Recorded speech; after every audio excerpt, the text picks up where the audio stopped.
Hey guys, Brass Facts out here, about to get hit by a torrential downpour. No better time than the start of video. So we're going to talk about another extremely... There we go, now my mic works. We're going to talk about another extremely autistic thing that probably I think about way too much and most people just kind of completely ignore, and that is zeros. Conventional wisdom with zeros, I think, talking to a bunch of guys on my Discord and in the, comment section or whatever, is that you typically, for a combat rifle, want a battle zero. After all, combat, battle, it's a match made in heaven. Typically, a 36, 25, or 50, yard or meter, depending on your configuration, whatever, type zero.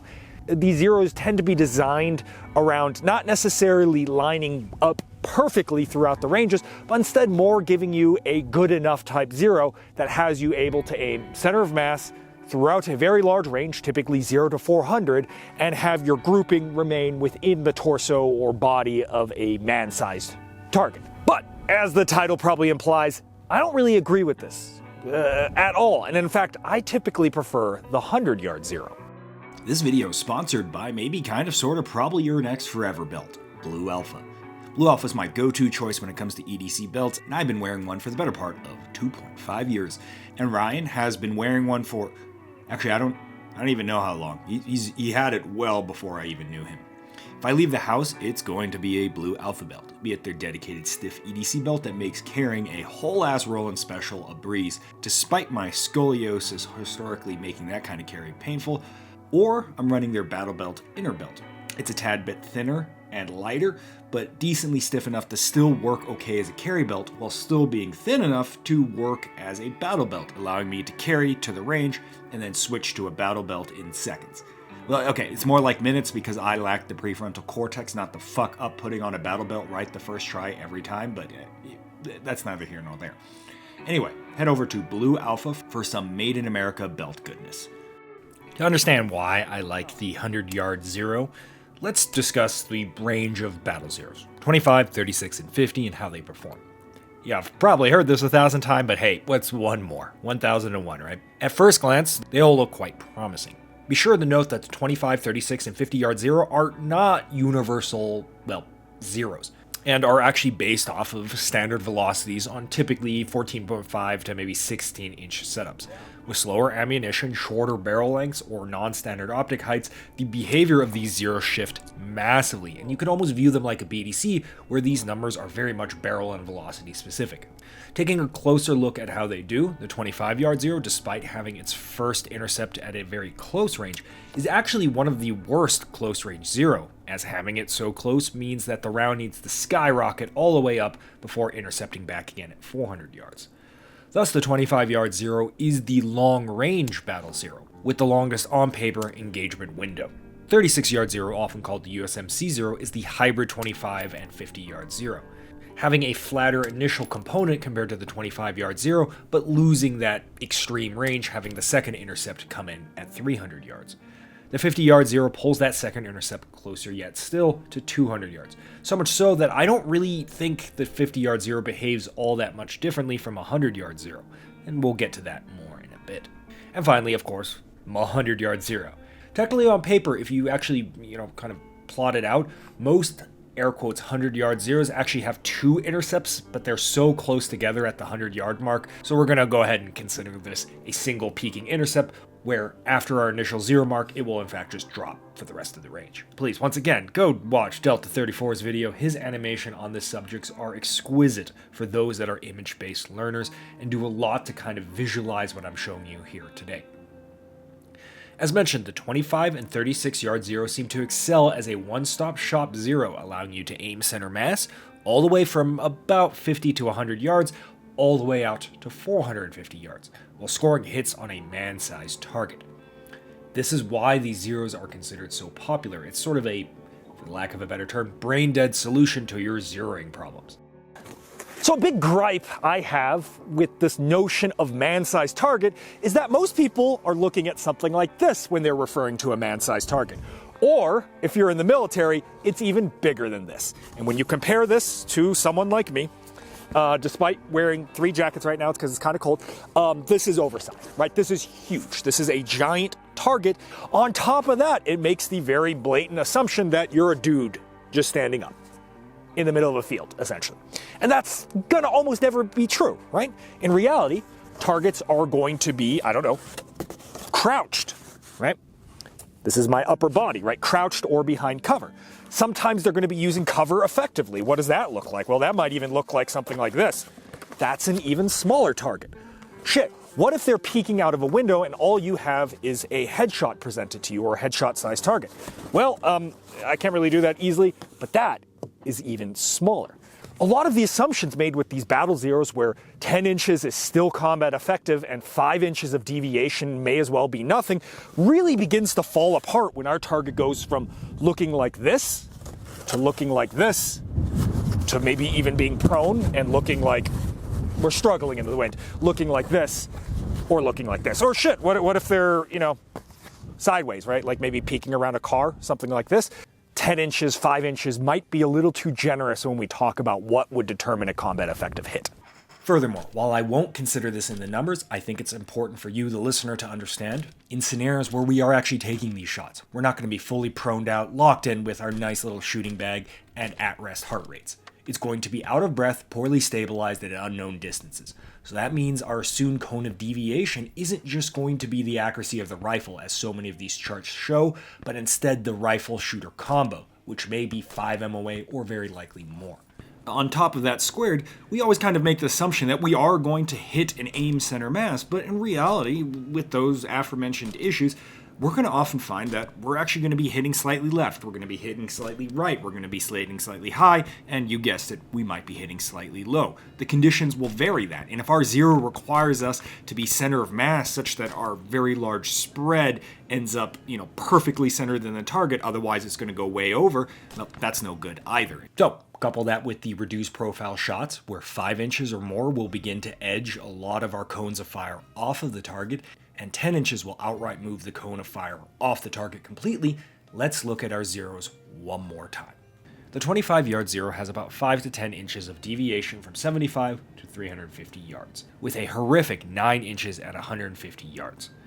This is a big deal because 75 to 150 especially is the range where you really want to lock in on being able to take a reduced profile shot, as it's close enough that speed matters a lot, but far enough away that an obscure small target is, going to be quite small. The 36-yard zero is a bit better as the deviation is now down to a consistent 5 inch throughout the range. But even 5 inches can be enough to drop your hit rates from, say, 75% under stress to something far, far worse than 50% under stress, as a good chunk of your accuracy bubble is now being pushed off of the target if you don't apply a correction. If we look at small half-profile, shoulder and up type shots, or headshots, we're going to find the majority of our accuracy bubble is now off of the target.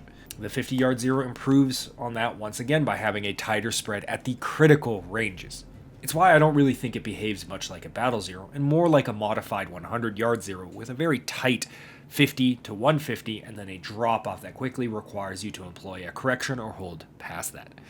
My issue with the 50-yard zero is that it's not bad per se. It's by far my favorite zero that isn't a 100-yard zero, but the need for a slight correction from 75 all the way to 200 for headshots or side shot type targets, and my round still dropping like a rock past 200, much like the 100-yard zero, why not just go for the 100-yard zero?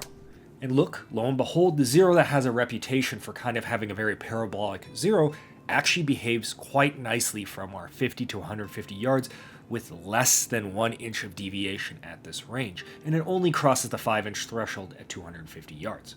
And thus, with this zero, we get something that, at those critical ranges, I can put the crosshair on the target and get a bullet that lands directly on my crosshair. And none of the other zeros have this. They all go slightly high or very high at these ranges, and you either have to apply a correction or just hope that your target had 27,000 Big Macs that year. Is that GBRS instinct shooting? Yeah. All right. All right, let's see. YCHIM, brand new can. Oh, so much better. Which kind of gets me to some of the things I've left out as rebuttals to my current argumentation, and I'm sure that's already been typed out in the comment section with racial expletives. The biggest reason why a lot of people like the 36 and 25 yard zero is that it's okay at that closer range and then actually functions quite easily at the 300 plus mark. That's, well, the whole point. And it's why they have military origins. Give it to a dude with a red dot or iron sights, and he can just center punch targets about as far as he can see and expect rounds to end up, well, somewhere near that target. If he's got Legolas tier eyes, the fact that you can hold under, not over with these zeros, means you can get some added utility with iron sights if you really know what you're doing, as you can aim below the target and actually still continue to see the target, instead of splitting it in half or even leading above the target with iron sights, which obscures the whole target. I think this is distinctly out of date in the era of magnification.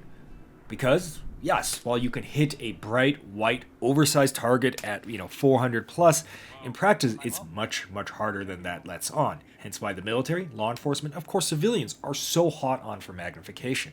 Once we put magnification in the game, I think the bar for accuracy is much, much higher, and our expectations can follow suit. Furthermore, when you actually put these zeros to the test at these extreme ranges, you'll often find their performance are a bit overrated. These rounds are not flat at, say 300 for the 36-yard zero and 400 for the 25-yard zero, because it's still 5.56. They're still dropping like a rock at this range. The shift, even on the battle zero, from 300 to 400 yards is all well over 10 inches of difference. And that's a problem because these zeros are meant to excel in unknown range distances, where the difference between 325 yards doesn't look all that different from 400 yards. Obviously, this huge steep drop at these extreme ranges is an issue for the 100-yard zero as well. But with the 100-yard zero, we're not tacking on that penalty for the closer ranges like we are with the battle zeros. So yeah, that's the sales pitch. On paper, the 100-yard zero looks terrible. But in practice, all zeros require a hold 20 yards and in because height over bore. 20 to 50 yards is mostly irrelevant because your target is going to be so damn massive, even if it's reduced size, that any zero is mostly acceptable. Really only in hostage type shots or situations will you have an issue, but those require a very intuitive understanding of your zero, no matter what zero there is. It's the 50 to 200 yard range where I really care about being able to take reduced size shots on the clock at speed stabilized or not. While the 25 and 36 yard zeros have a very awkward spread here that will typically want a correction for non-full size targets, and will require a correction for upper body and headshots. Past 200 yards is obviously where the trade-off happens. The 100-yard zero will want minor corrections at first, and then of course require larger corrections as the range increase, while the 25 and 36 yards zeros will not have this problem. But this ultimately is the trade-off I'm willing to make. Because when the target is close, I want to be as fast and as accurate as possible. And when distance is involved, I want to be as accurate as possible, but I'm going to have more time to do so. There is no free lunch here, and even these battle zeros past 300 yards tend to have issues, as once again, the difference between 300 yards and 400 yards, something that is not always obvious to the human eye in Dead Reckoning, is still a noticeable thing for these battle zeros. Look, battle zeros aren't bad. If you know your hold, you know your hold, and there's nothing wrong with whatever zero you use. Shit, 0 at 7 yards for all I care. A hold is a hold is a hold, and if you know your hold, you're gonna make hits. But I think our zero should take as much work off of our shoulders as possible, and I think the 100-yard zero, in fact, actually does that better on it. Hopefully this has been helpful for you. Let me know what your thoughts are down below in terms of how you view your zeros. Don't take this too literally. Like I said, a hold is a hold is a hold, and I do still use battle zeros, especially on red dot type setups where I may not even have magnification to begin with. So it's not an absolute statement, it's just what I find works in practice for rifles with magnification. No? Or no? I thought I saw that too, but I'm pretty sure it was a different fish now. Fuck. How's the dog? I think it's a big family. They got a lot of actors in that family. Yeah, right. He's not watching the movie. Fuck. Ah.